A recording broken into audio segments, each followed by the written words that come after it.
Poi zio Fiore la sera trasiva a casa dalla campagna e la moglie ci faceva trovare la bacinella con l'acqua calda.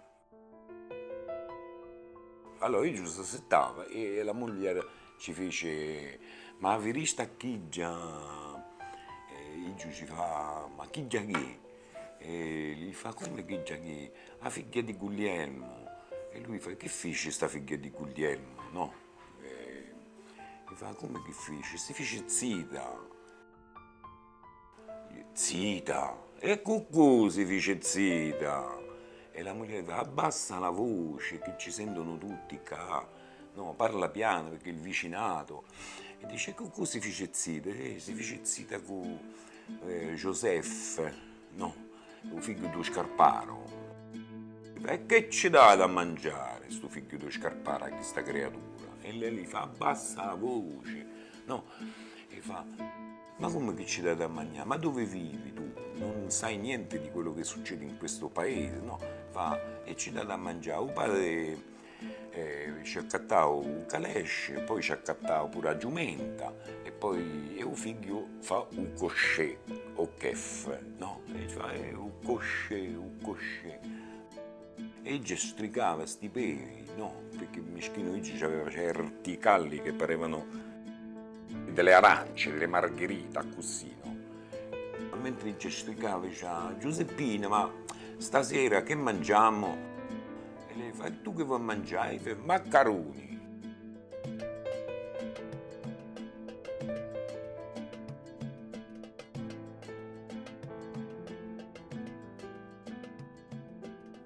De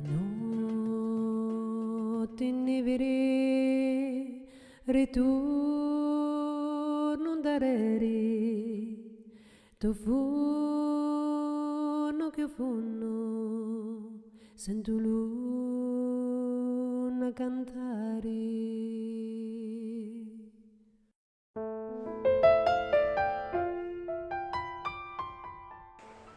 È iniziato dal mare, da Sciacca, nel 1892.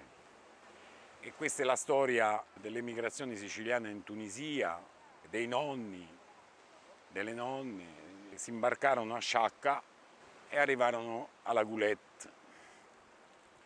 Dopo anni di giri per questo paese, e dove abbiamo, diciamo così, concluso la nostra presenza, la nostra esperienza familiare in questo paese che per me, per come l'ho vissuto, per come ho vissuto l'infanzia, per come ho vissuto la mia gioventù, posso considerare la Tunisia il mio secondo paese.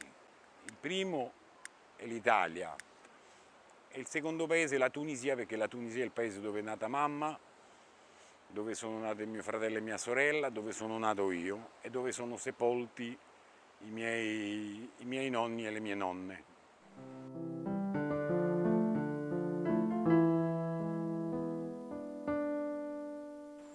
Dalla parte di mio padre, i suoi fratelli, le sue sorelle, gente molto coraggiosa, una razza di un coraggio inflessibile, freddo, proprio un coraggio. Non conoscevano la paura. Mia madre, le sue sorelle e i suoi fratelli se la facevano addosso, non pure la loro ombra. Perché? Perché erano nati in quei paesi là, scantati.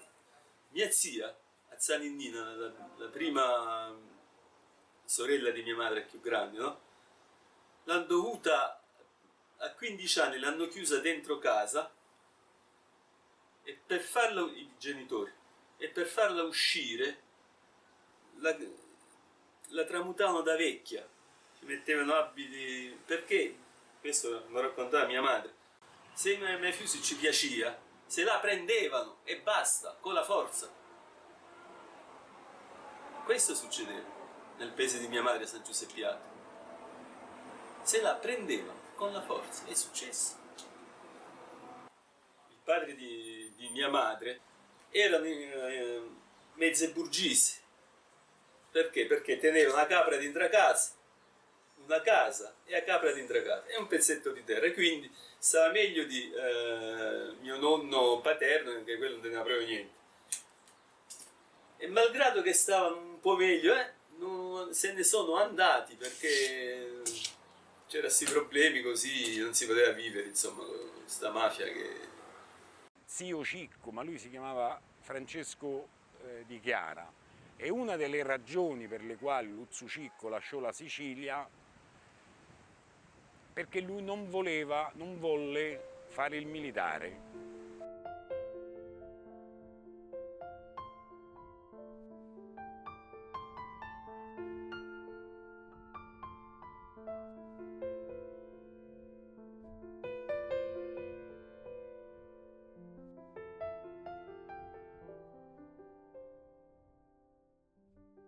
La mia bisnonna di Comiso è una storia un po' particolare, perché lei era a 20 anni, credo, era già vedova, a 22 anni, una cosa di questo genere, e conobbe il mio bisnonno. Stava all'università a Palermo che studiava giurisprudenza. Ha visto sta ragazza, sta vedova, e lui si innamora di lei, appunto che la vuole sposare. Il padre era contrario, perché lei era vedova e per di più faceva la lavandare, non è che veniva da una famiglia facoltosa.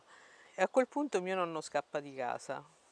Fanno la fuitina e il mio trisnonno chiude tutti i rapporti con lui, nessuno va al matrimonio, insomma nessuno... e un anno circa dopo, nel 1889, nasce mio nonno Giuseppe e inizia a lavorare nei campi per mantenere la famiglia. Quando mio nonno Giuseppe ha circa 4 anni, il padre muore, che si ammala di malaria, e a quel punto lei non sa più che fare, questa mia bisnonna, perché è già la seconda volta che è vedova. E c'ha pure 3 figli da campare e in Sicilia non è che tutto sto lavoro. Lei la fortuna sua è che aveva dei fratelli che erano andati in Tunisia e con cui regolarmente si sentivano, si scrivevano, eccetera. E per cui si trasferisce da loro e lavora lì nelle aziende insieme a loro, insomma vive con loro. La famiglia Ciaccio è nata d'origine siciliana, a Sciacca, provincia di Agrigento. Mio nonno aveva dei beni, la mafia comincia a mandare delle lettere che volevano dei soldi, taglieggiavano, e lui ha resistito fino a un certo punto.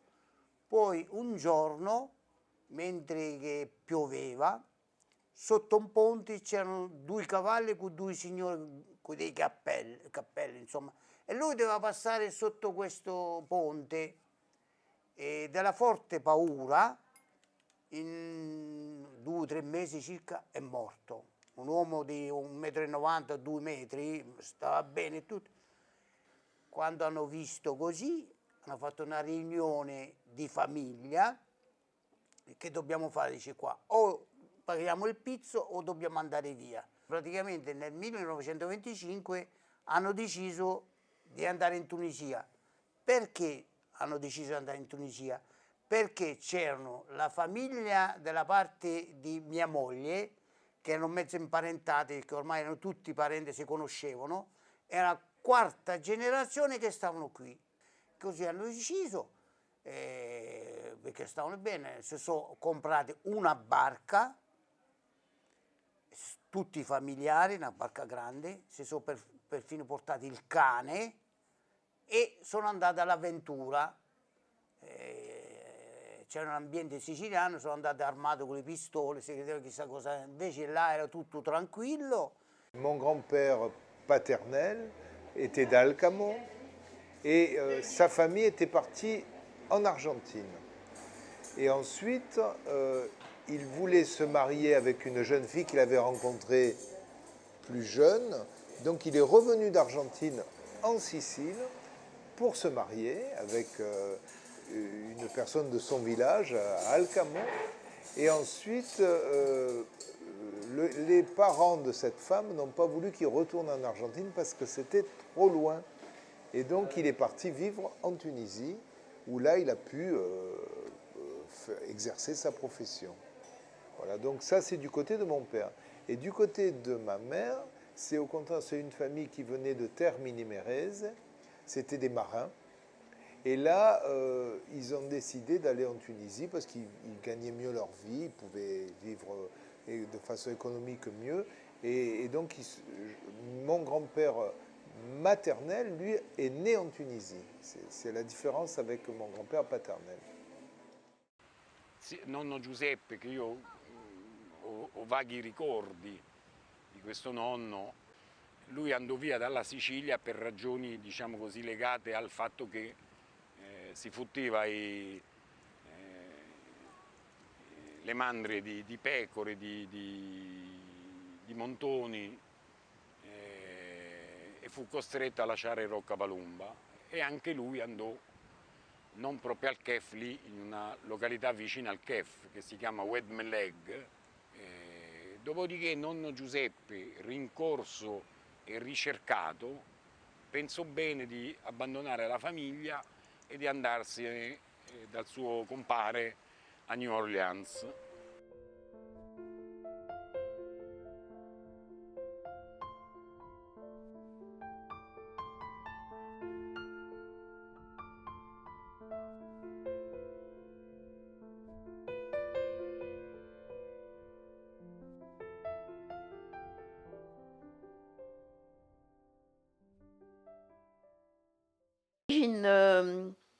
Viennent de Gela, qui s'appelait à l'époque Terranova. Et donc,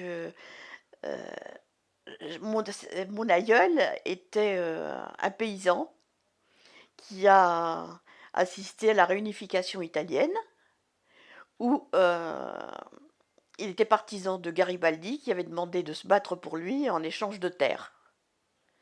Ce monsieur Garibaldi qui a dit « Si vous venez combattre pour moi, vous aurez un morceau de l'Italie qu'on retirera aux riches pour donner aux pauvres. » Et donc, il y a cru comme des milliers d'autres personnes. Et mon arrière-grand-père, mais à la fin de l'histoire, ça n'a pas été ça, puisqu'on n'a rien donné à personne.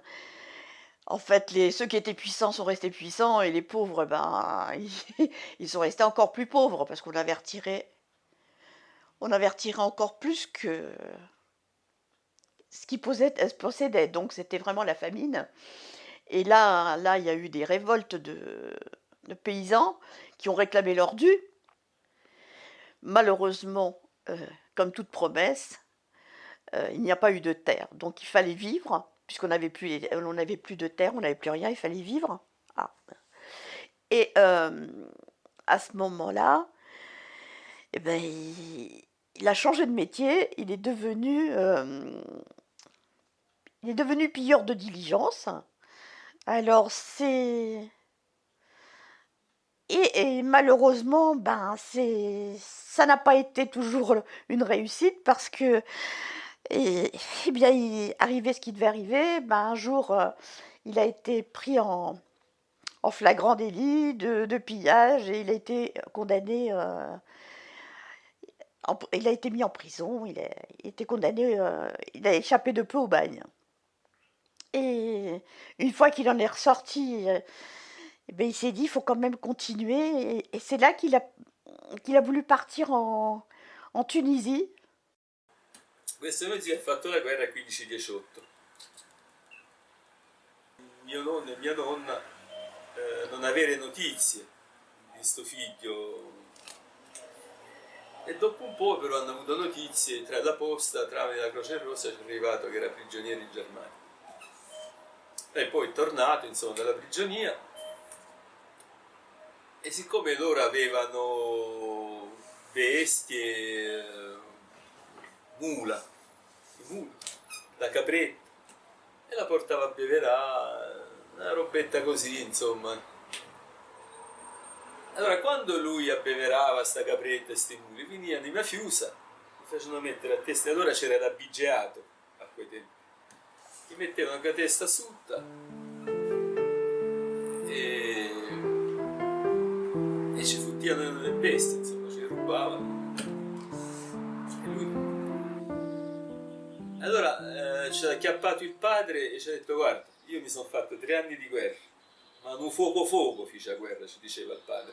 Però la fanteria così, vivo perché sei vivo, perché le pallotte ti fischiavano di qua e di là, la sorte volle che non ti picchiavano, che non ti pigliavano, ma erano così, proprio. Ho detto, io ho fatto 3 anni di guerra e devo sopportare ancora questa gente qui. Guarda, io reagisco, li ammazzo, so che mi ammazzeranno, ma io li ammazzo.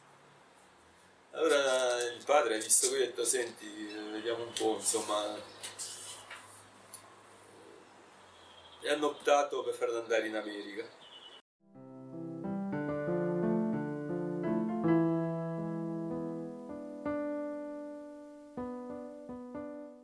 All'inizio mi sa che era partito uno dei russi, un certo Domenico Russo, è andato a finire a Mamet.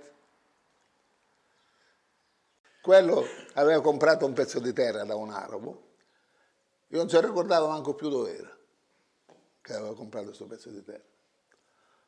Dopo un po' di anni mi raccontava mio padre, che l'ha saputo, che un altro che si chiamava Domenico Russo, l'arabo ha trovato un arabo, ci disse vendimi quel pezzo di terra, e quello ce l'ha venduto, ma non aveva comprato lui, l'aveva comprato il cugino.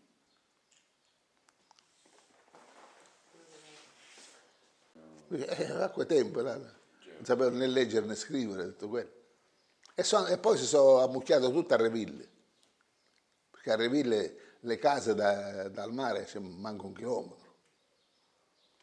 Erano tutte là, tutte a Reville. Poi si sono trasferiti un po' a Buficio, ma all'inizio erano tutte a Reville. Perché allora diciamo, la Tunisia aveva fatto queste proposte che gli italiani potevano lavorare i terreni, potevano anche comprare, perché mio nonno è andato a comprato là. Cioè, avevano avuto questa offerta, questa proposta, visto che in Sicilia c'era anche poco avvenire per i suoi figli, aveva 8 figli. Mio nonno ha avuto questa decisione ed è partito. Penso che è stato pure stimolato, che mica è partito solo lui, sono partiti parecchi. Non aveva neanche il pagarsi il biglietto da là. È sbarcato a Tunisi, però ha incominciato a lavorare al Conguet, sotto i francesi. C'erano i domaine, i famosi domaine francesi che si chiamano i domaine, perché era un'estesa enorme di terra che i francesi avevano. Una roba che partiva da 200 ettari a 1000 ettari, i francesi, cose che gli italiani non. E cominciato a lavorare lì come operaio, poi in più col tempo, oltre a fare quel lavoro lì, cercava di lavorare, fare il déménagement, che sarebbe a dire quando dovevi cambiare casa, caricare, insomma, con la carretta caricavi i mobili, capito? Cercava di lavorare il più possibile per raggranellare un po' dei soldi. Parce que la Tunisie, c'était devenu une deuxième Italie, où beaucoup avaient émigré là-bas pour vivre la vie à l'italienne, à la sicilienne. Au fur et à mesure, ils voulaient encore gagner plus d'argent pour revenir en Sicile et racheter des terres et de redevenir siciliens. Et les familles sont arrivées, les enfants n'ont pas voulu partir, ils ne savaient pas pourquoi ils voulaient partir, pourquoi ils voulaient regagner ce pays, alors que pour eux, leur pays était maintenant la Tunisie.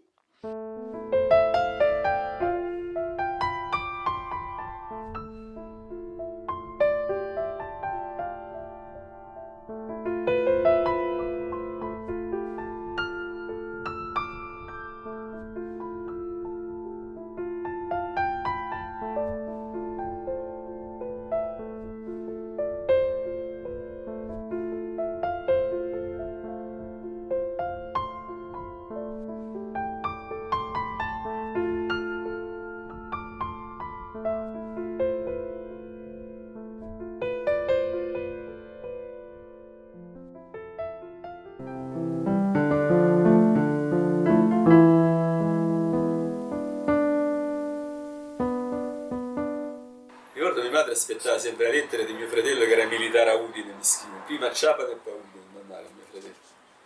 E aspettava la lettera più alta di mio fratello. Va una boîte à lettres, una buca da lettere, e vede, alzasi sia lettera da zia. E questa ci scrive Mercurio signio all'aucio mondo.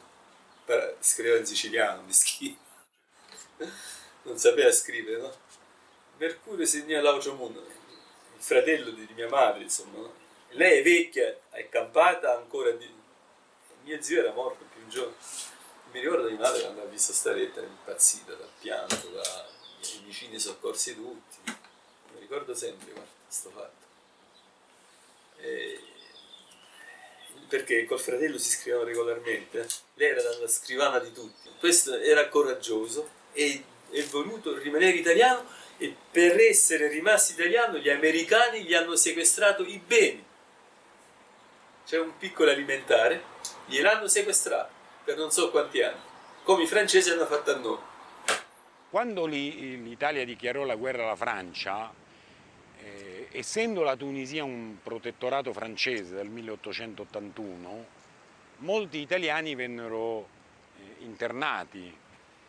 Papà con mio zio Michele D'Antoni e con l'altro mio zio Corries Peppino rimasero 6 anni.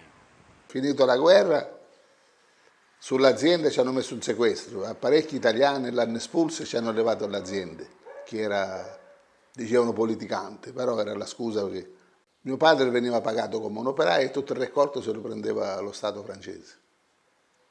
Che mio socio era entrato nel partito fascista, di preciso saranno sul 1940 circa, grosso modo, io preciso non mi ricordo, e praticamente è stata la cosa negativa, l'unica cosa che non abbiamo capito, dobbiamo stare tranquilli, invece l'orgoglio nostro italiano è stato il più forte e praticamente ci ha penalizzato. Allora praticamente hanno sequestrato le proprietà, chi aveva le proprietà doveva sottostare, doveva rendere conto al governo francese, e praticamente le vendite, tutte queste cose qua devono essere controllate dallo Stato francese, praticamente in Tunisia. Dopo 5 anni ci hanno ridato la terra e fummo liberi un'altra volta, insomma, ma però è stata una bella botta, no?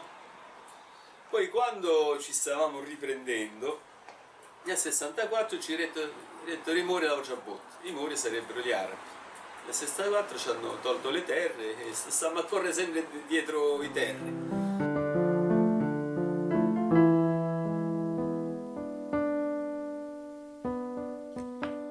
L'Albi chiedevano adesso che abbiamo preso l'indipendenza come state voi italiani? E io non so che ci ha risposto, dice, voi prima eravate il Somaro, noi eravamo la Barda e il francese si metteva a cavallo sopra. Dice adesso è cambiato tutto, dice adesso state meglio, dice sì, diceva adesso i francesi sono diventati il Somaro, noi siamo la Barda e voi lo mettete sopra, dice quando per noi l'italiano non è cambiato niente.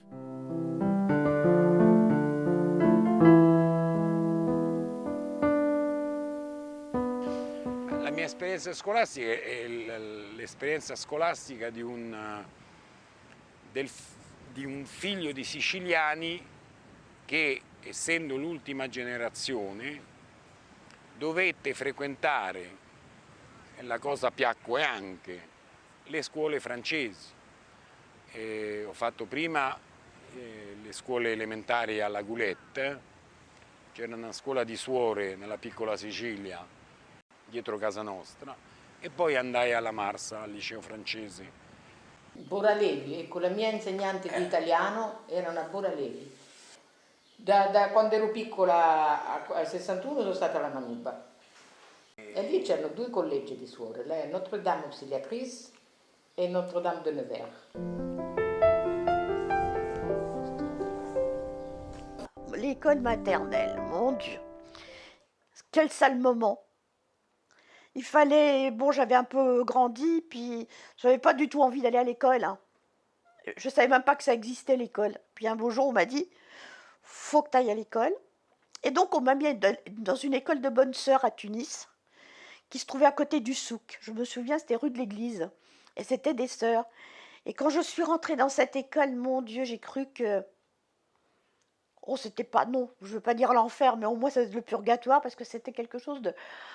C'était affreux. C'était tout en boiserie. Ça puait, ça sentait mauvais. Et les bonnes sœurs qui sentaient mauvais, mais on se demandait si elles sentaient, mais une odeur assez corporelle, très très puissante. Et je disais à ma maman en italien, non ci voglio dire, sono ingrasciate, ça pue, elles se lavent jamais. Et donc ça s'est produit 3-4 fois.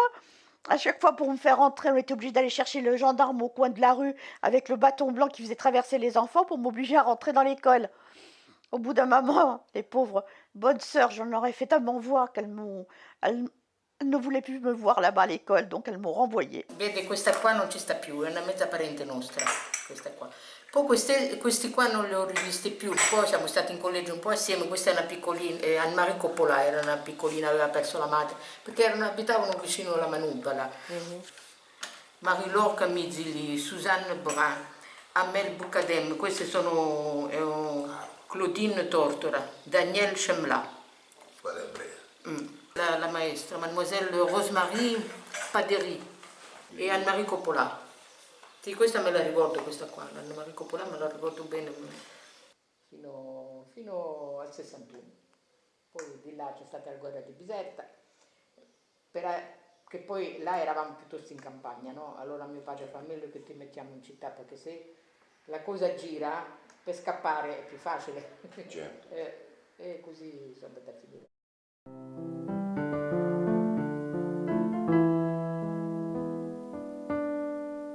Mio zio era sposato con una francese e aveva preso la cittadinanza dopo la guerra, verso qua, mettiamo 40, 42.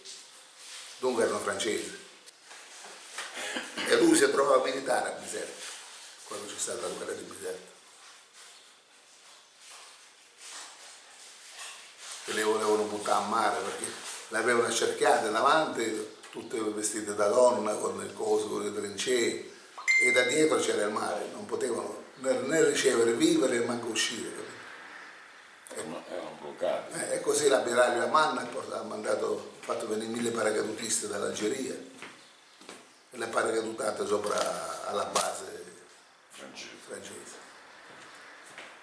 Mentre scendevano ci hanno sparato altri 4 e uno ferito, l'hanno portato in Algeria, un altro che era gravissimo, il comandante ci ha sparato, l'hanno messo dentro la cassa e ci hanno dato carta bianca ai paracadutisti, hanno aperto le porte e sono entrati dentro la città di Biserta, perché i francesi avevano tutte le mogli dentro gli appartamenti e loro erano bloccati in caserma e le mogli, se avevano figli non lo so, erano dentro l'appartamento in città a Biserta. Beh, quello fu un periodo drammatico, diciamo. E i paracadutisti hanno fatto piazza pulita, prima delle persone, dove trovavano persone dentro gli appartamenti, le buttavano da sopra. Poi le oreficerie hanno scassato tutto, si sono preso tutto. I paracadutisti. Ci hanno dato carta bianca. E hanno fatto qualche 2000 morti, insomma. Sì. Le trasportavano verso il sud della Tunisia sopra i cambi coperte del ramo di calipsi morti di Biserta, perché parecchi erano del sud. Perché là passava il capo del villaggio, Sheikh, e ci diceva al padre, c'è 3 figli, domani uno mandalo a tale posto. Poi da là passavano i cambi e si sono caricati e l'hanno portata a Biserta, senza spiegarci niente, senza dirci niente. E parecchi hanno fatto quella fine, quelli che sono morti e poi che no.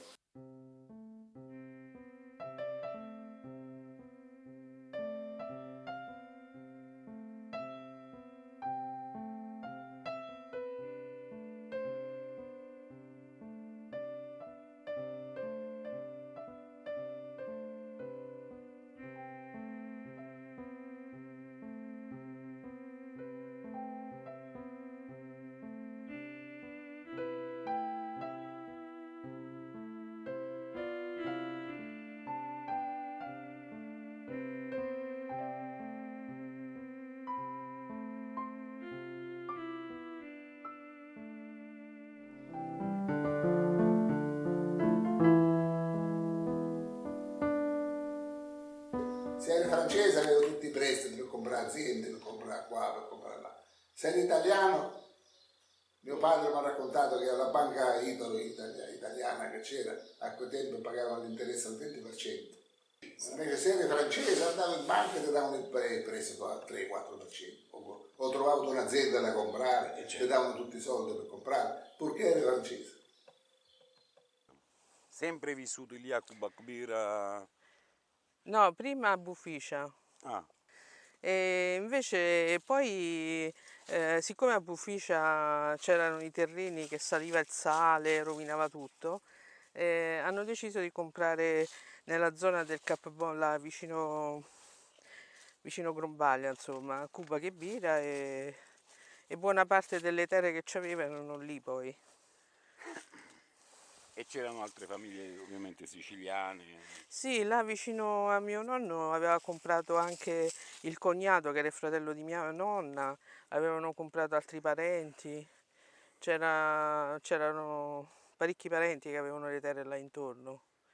All'inizio no, faceva tutto lui con la moglie, per risparmiare, no? Siciliano risparmia come non so che. E così, pian piano, hanno accumulato un po' di soldi, hanno cominciato a comprare pezzetti, però non a Conghetti, perché loro avevano la mentalità che volevano stare vicino alla città, quindi Tunisi, che poi la terra di Tunisi non aveva il valore che aveva la terra di Conghetti, perché a Conghetti c'era acqua, a Tunisi non c'era acqua, nei dintorni, nelle ferme di Tunisi, la terra insomma di Tunisi non c'era acqua, manco l'acqua dentro casa avevamo noi, figurati, fino all'ultimo. Hanno cominciato, hanno affittato dei terreni, varie proprietà, piano piano, si sono ingranditi, erano 4 fratelli, c'erano 4 aziende, poi lavorando, risparmiando, hanno guadagnato bene e si sono comprate le proprietà, no approfittate che erano colonizzate, comprate con sudore, con tanto titolo di proprietà.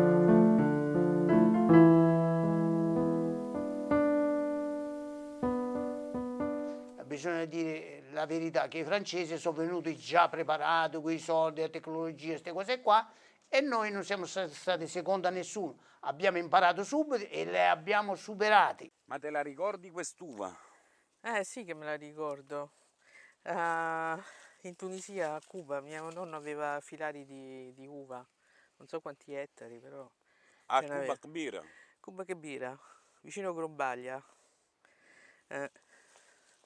E c'aveva l'uva da vino, faceva parecchio vino, aveva una cantina grande, pure dei filari di Zibibbo.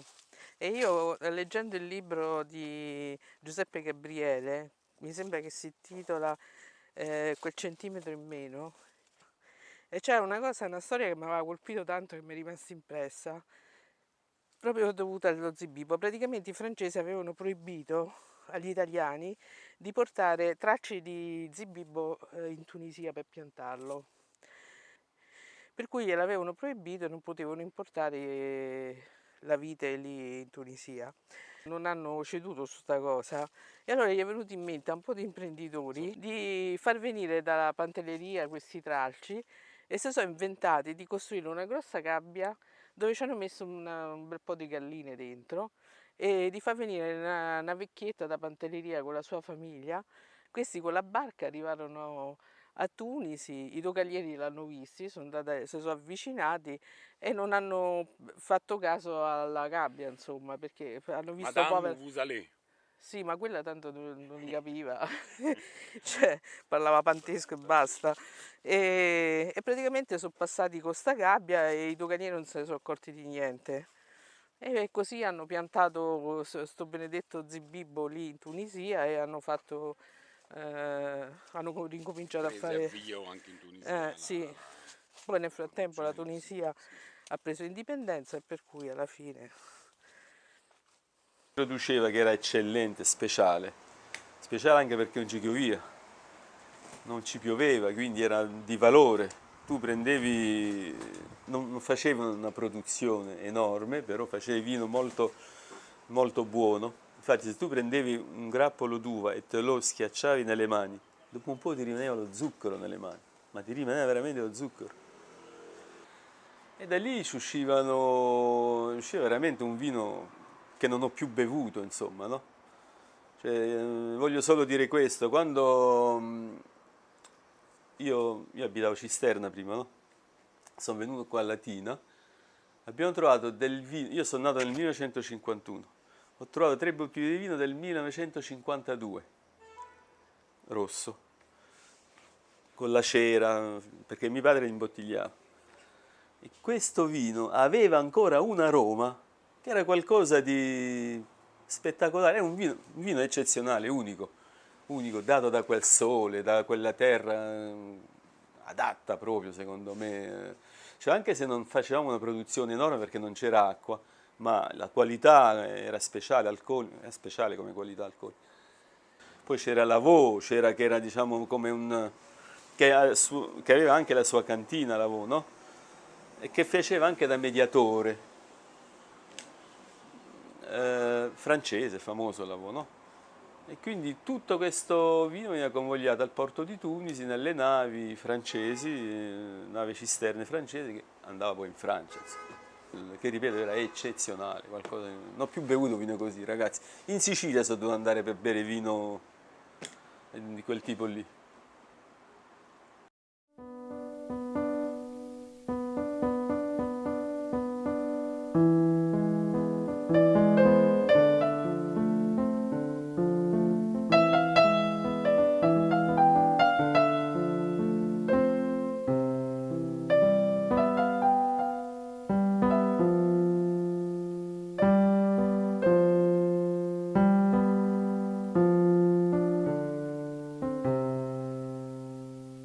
Ma c'era quello del consumo locale, abbastanza per il consumo locale, però quello per l'esportazione che davano le licenze si vendeva il doppio come prezzo. Se quello locale andava a 20 lire al litro, diciamo 20 franchi al litro, l'esportazione era 40-45.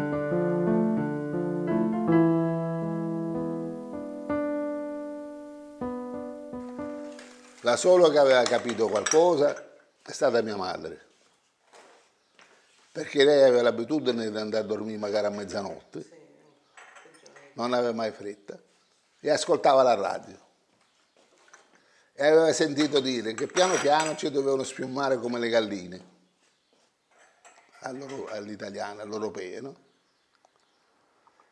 Mia madre ha fatto scrivere una lettera al Corriere di Tunisi, come quale ci diceva che lei aveva sentito dire alla radio che ci dovevano spiumare prima. Invece Finzi diceva che nessuno ci dava fastidio, che nessuno ci toccava. Dopo l'esproprio allora ha detto, diceva, aveva ragione l'amico lettore, la lettera era firmata D.E. di Castro di Richetta, forse nel 62, penso dopo Biserta. Quando siamo andati a chiedere lo scarico di questo trattore là, siamo andati lì, il francese dice, cosa vuole scaricare un trattore? Ma lei è pazzo, signor Ciaccio. No, ma lei è pazzo, non ha capito, dobbiamo andare via. No, ma lei è pazzo, lei ha 2 figli maschi, io ce ne ho 3, dice andiamo a Toulouse, dice tante di quelle estensioni di terreno, il governo francese già abbiamo un'esperienza, queste cose qua, io sono francese, voi venite con noi, dice, prendiamo tutto il terreno che vogliamo, ci avremmo preso queste cose qua. Mio padre invece niente, ottuso, ha scaricato e poi dopo un momento, dopo 6 mesi, si è sentito questo francese che era fallito, è fallito, dopo forse 1 anno e mezzo se n'è scappato, si è portato pure i soldi e noi italiani abbiamo lasciato fino all'ultimo centesimo lì in Tunisia. Parliamoci chiaro, noi è dal 56 che sapevamo che da un giorno all'altro ci dovevano, l'ha detto Bourguiba, non so se la signora lo sa, che doveva cacciare. Mio padre non ci credeva, forse perché era nato lì, perché mio padre è nato là, non ci credeva, è impossibile. Tutti lo sapevano, mio padre non ci credeva. Allora mia madre ci diceva, iamo in America e finimo male. A schifio che finisce, ci diceva, io in America. America, se andiamo a paese tuo, a San Giuseppiato, e tu sei uomo di stare a San Giuseppiato, ci diceva, che tu non conosci mafia. T'astutano ci faceva. Andiamo in America. L'America mai, ci fece perdere la guerra l'America. Pensa come era fissato. Che dicevo, che dopo 70 anni di lavoro ci hanno messo fuori, che diciamo. Prima a Reville avevano fatto sacrifici, mio padre l'unghie dei piedi bisognava tagliarci con la forbice per portare la vigna, perché a quei tempi scarpe non avevano, la Boficia era terra grossa, terra pesante, e camminavano scalze. Purtroppo ci incolpano di aver sfruttato, invece non è vero, perché non abbiamo sfruttato niente, l'abbiamo rimesso, perché se non andavamo, rimaneva così. Così.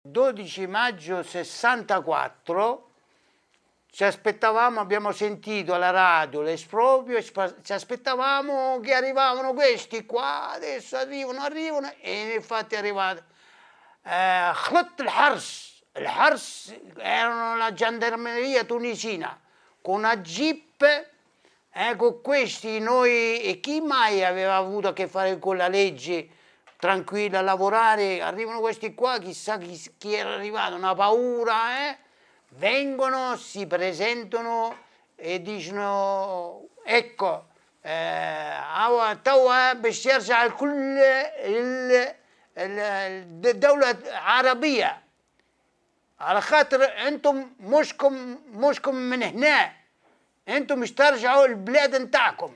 E così praticamente ci hanno detto questi qua, praticamente devono andare via, devono lasciare tutto, devono andare al nostro paese. E ci hanno fatto firmare questo arrêté, si diceva in francese. Capito? Allora, ne fecero fisse contente, perché a firmare e basta, non se ne parla di lamentarsi o dire sì o no. E ci hanno detto questi signori devono stare qua, non si devono permettere di uscire. E così, filmando, sono andati via, è rimasto questo ragazzo a seguire l'azienda. E poi sono venuti a Grombaglia, si è sparsa la voce, non si credeva, poi però ci hanno detto che in azienda non si doveva andare più, siamo andati a abitare a Tunisi, a Ridrussi, per 3 mesi. Dopo il 12 agosto siamo partiti, del 64. E allora sto maresciallo ci ha anche fatto, abbiamo portato sto qui, ci ha fatto presente che qualcuno è venuto a dire che una testa d'aglio, mia madre, per far sugo. E allora lui gli ha detto, mio fratello ci ha detto, vabbè, sì, ha preso una testa d'aglio, insomma, e lui ci ha risposto, c'est toujours à vous, è roba vostra, ci ha detto, c'est pas juste, non è giusto quello che vi hanno fatto, non è giusto, state tranquilli, che già non è giusto quello che vi hanno tolto le terre, sto maresciallo, pensa un po', cioè, non erano manco loro non erano contro di noi. Dopo una settimana è venuto una persona di alto rango, che praticamente uno di questi che comandavano, è venuto a trovare mio padre, ci ha detto praticamente è una vita che sto lavorando qua e non posso andare a raccogliere un po' di frutta nel giardino, le pesche. E dice come? Ma può essere? Dice sì, questo ragazzo mi ha proibito. Come? Ma può essere? Dice sì, ha chiamato il ragazzo. Allora dice, ma come, questo signore, non hai capito che questo ha lavorato tutta una vita, lo può fare? E dice, no, io c'avevo ordini e non ci ha fatto. Dice, ricordati, d'ora in poi questo signore può entrare a raccogliere tutti i migliori frutti, tutti quelli che vuole lui, e se la può portare a casa, può mangiare. Il pollaio dove c'erano le galline, può ammazzare le galline, può prendere le uova, fino a prova contraria, fin quando è qua in azienda, lui può fare quello che si pare. Amavano i siciliani, gli italiani loro, attenzione, i francesi, ma gli italiani li amavano.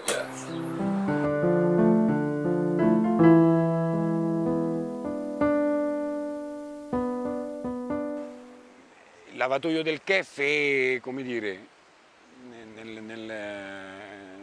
nella mente di ognuno di noi era il luogo dove si incontravano tutti, dove si incontravano le donne berbere, le donne tunisine e le donne siciliane, perché le francesi non andavano a lavare i panni, facevano lavare i panni alle donne arabe. E un giorno mamma stava al lavatoio e mentre strigava i vestiti, da là passa uno, e passa un giorno, e passa 2 giorni, e il giorno dopo ripassò, e tric e truc. Papà gli mollò questo pizzino. Un giorno, nonna Crocifissa si chiamava, lavando i vestiti di mamma trovò sto pizzino. Ho visto tua figlia, c'è uno che gli fa la corte, chissà chi è, chisso, eccetera, eccetera, chisso, da donne vene, siciliano come hanno altri, non è siciliano, insomma, ebbe inizio questa avventura che non ebbe un decorso, come dire, tranquillo, perché di mezzo si misero le sorelle di papà, Celestina e l'altra Rosina, la virista chi è mora, chi è niura, eccetera, eccetera. Poi Nanna Alfonso diceva, ma tuo padre è un ne, e papà dice, mio padre è a New Orleans, che si ne va a fare a New Orleans, insomma, tutte discussioni che all'epoca, ragion per cui papà e mamma più papà che mamma, pensò a organizzare una fuitina, che fu fatta. Il primo tentativo fallì, perché il primo tentativo di fuitina papà lo organizzò con la giumenta, arrivò di notte davanti alla ferma, all'azienda agricola che nonno aveva comprato nel frattempo, e dette appuntamento a mamma, però ad aspettarlo c'erano Nanna Alfonso e zio Giustino, che uno col forcone, l'altro credo col fucile, insomma ci spararono, non lo presero, non lo vollero prendere, e la prima fuitina così finì quella notte di luna calante. Ripensarono a un'altra fuitina. Nel frattempo mamma andava al lavatoio, il nonno Alfonso si arrabbiò terribilmente con zio Giustino, ci fece disgraziata, tia io ti mando a controllare tua sorella al lavatoio e io dice ma a me le femmine, c'erano un sacco di belle femmine lì al lavatoio. E organizzarono la seconda fuitina perché erano, come dire, innamorati. La seconda riuscì. Credo stettero 15 giorni, un mese a dormire in un fienile. E quella fu l'atto che obbligò tutti a riparare questo. E così mamma e papà nel 48 si sposarono. Cette arrière-arrière-grand-mère, typiquement sicilienne, n'avait qu'une envie, c'est de voir ses filles se marier avec des gens importants en Sicile. Donc, l'arrière-grand-père travaillait comme un malade pour gagner un peu de sous. Les enfants, pour une fois, on ne donnait pas au mâle, mais c'était les femelles qui en profitaient, parce que elles voulaient absolument marier ses filles avec quelqu'un d'important en Sicile. Si bien que tout ce qui avait été mis de côté, et tout l'argent qui était mis de côté, ne servait qu'à faire des voyages en Sicile pour aller trouver l'âme sœur pour ses filles. Mais, encore une histoire sordide, je ne sais pas, je ne veux pas dire... la tante Nardine, on l'appelait comme ça, puis je me souviens d'elle, elle était petite, elle était moche, très très très très moche, mais qui avait beaucoup d'allure. Elle se prenait pour un vrai mannequin, elle était toujours... ça lui donnait du charme, disons qu'elle était très charmante et très, très enjôleuse. Et quand je l'ai revue des années et des années après, puisque je n'ai pas suivi après son... Il y avait un homme, ah, qu'est-ce qu'il était beau, c'était un Allemand, mais alors immense, à côté d'elle, il devait faire le double, magnifique. Et ce monsieur, je me demandais chi c'était, et c'était son mari. L'uomo andava a chiedere al genitore la mano, insomma, e se ti diceva sì va bene, se no la potevi scordare, insomma, così era, io mi ricordo questo, era una cosa molto rigida, e poi si festeggiava Capias Monte, quando se la cosa andava in porto si sposavano, insomma, e poi a Zita non è che la potevi, ma voi la sapete meglio di me questo, no? A Zita non è che la potevi portare, venivi là a vederla in casa, cioè a stare insieme, ma portarla fuori da soli, io questo me lo ricordo, non si poteva, era così, là non è che potevi carrozziare, no. Però, caso strano, il matrimonio, dopo che se ne usciva da chiesa, si faceva alla francese. Perché il matrimonio si faceva di pomeriggio. Era raro che si... E allora c'era l'orchestra per cominciare, tutte sedute, c'erano... Diciamo che c'era il rinfresco, non c'era proprio la cena vera e propria. No, non esisteva la cena, no. Rinfresco però tutto, tutti dolci, tutte sfumanti, liquore, cose. Di continuo si passava con i piattini e si metteva sui tavoli, di tutto. L'arabe quando c'erano i matrimoni si imbriacavano, mica bevevano poco. Tout le monde vivait ensemble. Les Italiens, les musulmans, les arabes, les juifs, les français. Et on se rencontrait tous, toutes les années, pendant 3 mois, à la plage. Il n'y avait aucune discrimination, tout le monde s'aimait. Et vraiment, c'était un amour, une solidarité extraordinaire. Si passava tempo, veramente era l'estate senza nessun pensiero, vabbè che ero ragazzina quindi che pensiero potevo avere, ma comunque i genitori, mio padre mi portava al mare, poi il pomeriggio lui giocava a bocce con Gianni Francese, tutto quanto, là giocava a bocce, lui con qualcun altro, e noi altri eravamo là che si passeggiava, Quando si era messa la gonna della sorella, vede come si scherzava pure a quei tempi, le mie sorelle, mio fratello, tanti amici. Uno si portava il mangiare, dopo si fermavano verso le 7:30, le 8, si cenava là ai tavoli, dopo ricominciava l'orchestra fino a mezzanotte. Dionisio, qui étaient des Italiens, Siciliens, qui habitaient en Tunisie depuis 1 ou 2 générations. Alors, ce qu'il faisait, il prenait la grande télévision, il la mettait sur le balcon qui donnait sur la plage. Ils allaient chercher des chaises et ils invitaient tout le monde à regarder la télévision. Les gens venaient de toute la plage, c'était à Salambo, c'était magnifique. Il y avait les petits arabes, les grands arabes, les petits juifs, les grands juifs, les italiens. Tout le monde était mélangé, c'était magnifique. Vraiment, c'était un souvenir extraordinaire, c'était un événement, c'était la fête. Parce que la première fois que les gens venaient voir la télévision, c'était la première fois qu'ils voyaient des films, du cinéma, tout le monde était étonné et tout le monde était... On faisait des fêtes, après on mangeait ensemble, on buvait des petits jus de fruits, les Fanta, les petites cacahuètes, les glibettes, tout le monde était tous ensemble, vraiment c'était extraordinaire.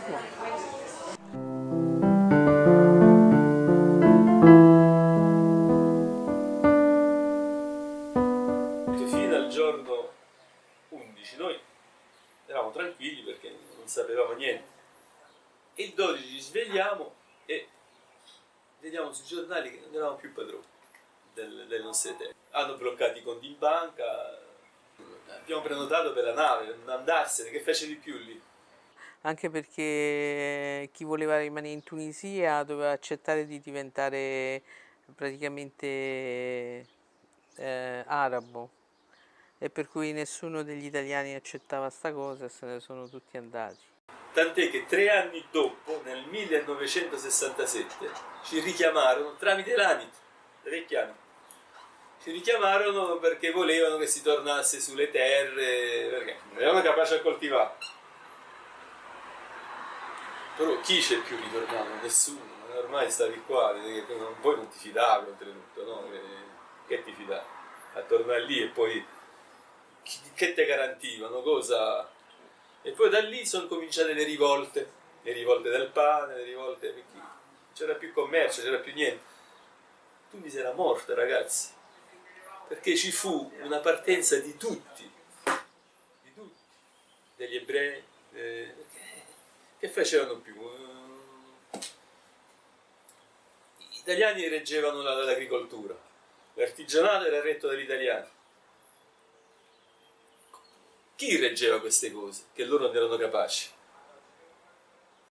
E praticamente mio padre, dopo una vita, non è stato giusto essere trattati, mio padre sia gli altri, tutti quanti in Tunisia, trattati in questo modo, dopo una vita, non hanno avuto la possibilità di continuare e finire quegli ultimi giorni in Tunisia come Dio voleva, ecco. La cosa mia di mio fratello è che andavamo in Italia, che bello, cioè era una nuova avventura, certo. Insomma. Poi qui in Italia mia madre non faceva altro che mandarci la Bourguiba a tutti quelli, a Fanfani. Ah, pure Fanfani, sì. Sì, perché fu Fanfani quello che poi effettivamente ha fatto l'accordo con i tunisini. Orchestrò l'accordo. Sì, spinto dagli americani. Noi siamo partiti via il 30 settembre, che il mercoledì arrivava la nave, tutti i mercoledì c'era la nave Porto, quindi rimpatriati, siamo andati in consolato a chiedere il rimpatrio, che ovviamente fu fatto. E l'ultimo giorno noi stavamo prendendo le 4 stracce che ci dovevamo portare, insomma, mi ricordo questo fatto che mi è rimasto così impresso. È arrivato il panettiere, un boulanger. A Tunisi c'era l'usanza, nella città, che ti consegnavano il pane e lo portavano a casa, o col triciclo o col furgone ti portavano il pane nei palazzi, insomma, no? Quindi sto moro, quest'arabo, e ha visto che noi ce ne stavamo andando, come ci conosceva da una vita, parlava in siciliano meglio di siciliano. Quando è arrivato diceva mamma come stai? Tutte le donne, mamma, mi ricordo mamma come stai?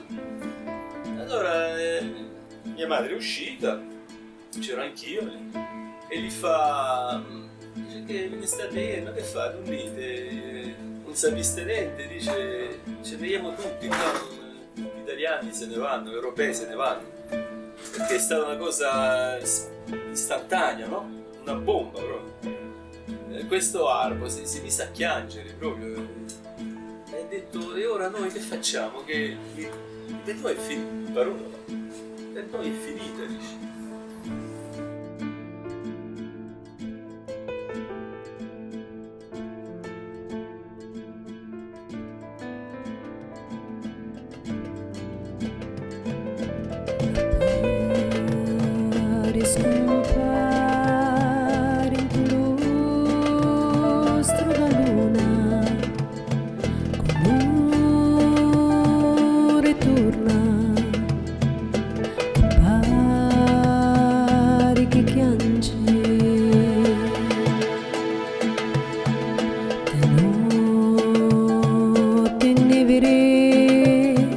Ritorno da reri, tu fu